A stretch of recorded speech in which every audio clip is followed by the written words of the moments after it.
Assalamualaikum warahmatullahi wabarakatuh. Perkenalkan, nama saya Alfi Zubrida Renaneng Tias dari Fakultas Tarbiyah dan Ilmu Keguruan dari Program Studi Pendidikan Guru Madrasah Ibtidaiyah. Kali ini saya akan bersosialisasi tentang pentingnya 5M dan vaksinasi. Sebelum itu, saya akan menjelaskan tentang COVID-19, cara pencegahan, dan lain-lainnya. COVID-19 atau COVID-19 yaitu COVID yang baru ada pada tahun 2019 atau kepanjangan dari Coronavirus Disease 2019. Virus ini menyerang bagian tubuh manusia terutama yaitu sistem pernapasan. Seringkali orang-orang menyebutkan coronavirus itu semacam virus SARS dan MERS. Dan virus ini pertama kali ada di Wuhan, di pasar sekitar Wuhan, Tiongkok, Cina. Setelah itu, pemerintah Cina mengonfirmasikan tentang kebenaran virus tersebut kepada WHO pada tanggal 7 Januari 2020. Awalnya, virus penyebab COVID-19 ini diduga menular dari hewan semacam kelelawar, anjing, dan ular. Akan tetapi, juga dapat menyerang manusia satu ke manusia yang lain. Pada tanggal 30 Januari 2020, WHO menetapkan wabah COVID-19 ini sebagai darurat global atau bisa disebut dengan pandemi. Adapun gejala-gejalanya, pertama pada saat di Wuhan, COVID-19 ini gejalanya seperti pneumonia atau sesak nafas seperti itu. Gejalanya itu berat pertama kali. Namun seiring berjalannya waktu, gejalanya itu semakin ringan dan bahkan ada yang tidak memiliki gejala apapun, akan tapi orang tersebut terjangkit virus corona. Biasanya orang yang terkena virus corona itu menimbulkan gejala demam yang tinggi, batuk berdahak, sulit bernafas. Tingkat keparahan gejala COVID-19 dapat berkisar dari sangat ringan ke yang hingga berat. Orang yang lebih tua dan memiliki penyakit bawaan seperti jantung, penyakit bawaan itu semacam diabetes, darah tinggi, kolesterol, semacam itu. Adapun orang yang memiliki penyakit bawaan yang berkaitan dengan alat pernafasan, terutama paru-paru, pasti resikonya akan lebih tinggi gejalanya yang akan ditimbulkan. Karena virus corona ini yang dituju adalah alat pernapasan. Seseorang yang imunnya lebih tinggi, itu virusnya juga semakin sulit untuk mempengaruhi untuk masuk ke dalam tubuh orang tersebut. Begitu sebaliknya dengan orang yang memiliki imunnya rendah akan mudah terserang virus corona. Dan seiring berjalannya waktu, virus corona ternyata tidak melulu menyerang alat pernafasan. Bahkan indera pengecap, penciuman juga mulai terserang. Ada seorang yang mengatakan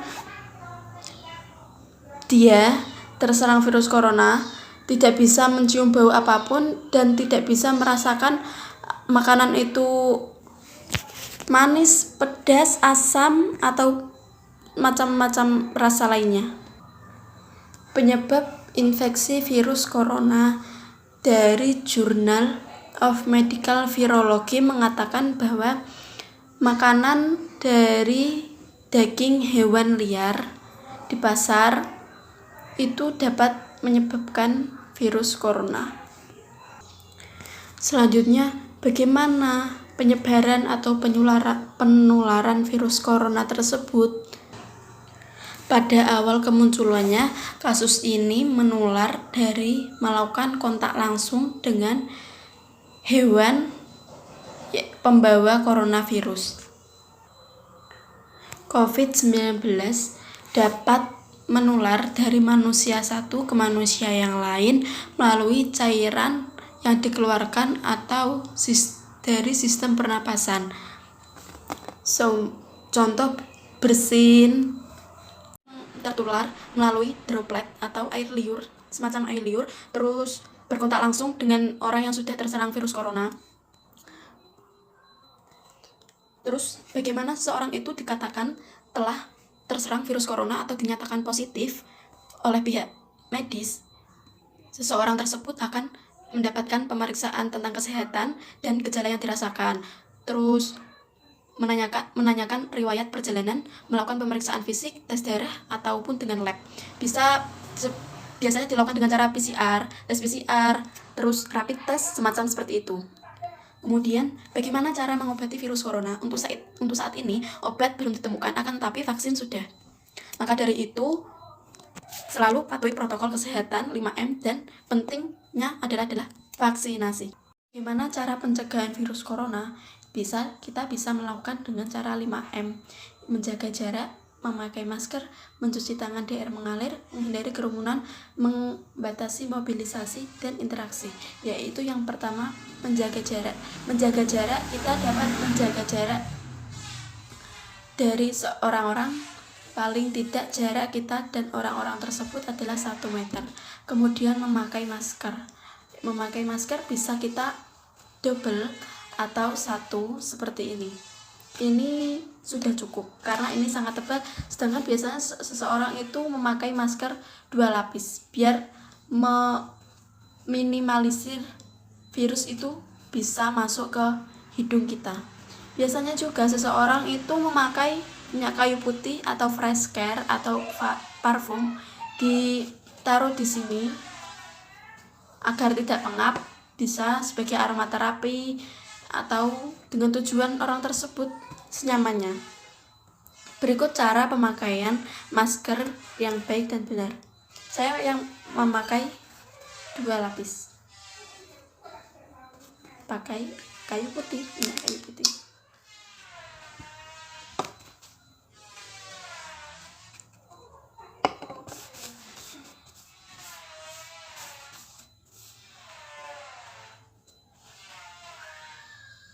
Kita pasangkan, kita tempelkan.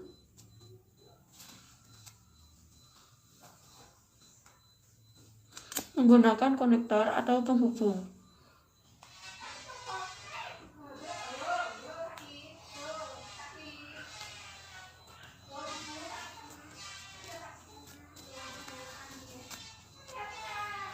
Usahakan sisi kanan dan kiri rapat ya. Di sini juga ditutup. Untuk meminimalisir virus itu masuk. Dan yang kedua yaitu yang ketiga yaitu mencuci tangan di air mengalir. Kita bisa melakukannya dengan cara seperti ini.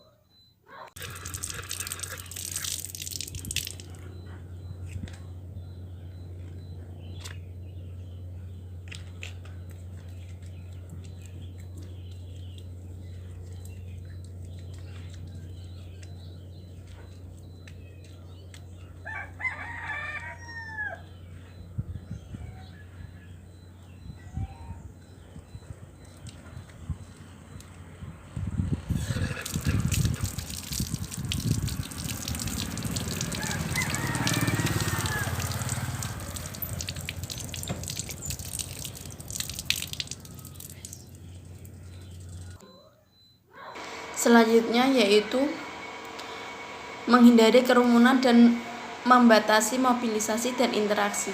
Seumpama kita ingin belanja kebutuhan kita tidak perlu capek-capek pergi ke pasar, ke mall, ke swalayan atau ke supermarket. Pada zaman yang modern ini, kita bisa membeli kebutuhan rumah tangga yaitu dengan cara belanja online, bisa lewat via Shopee, Tokopedia, ataupun Lazada atau via lainnya. Itu cukup membantu kita untuk membatasi kegiatan kita agar kita terhindar dari virus corona. Tetap stay di dalam rumah saja. Untuk yang terakhir yaitu memakai hand sanitizer, itu cukup penting untuk membunuh kuman-kuman yang ada di tangan kita. Seperti ini cara penggunanya.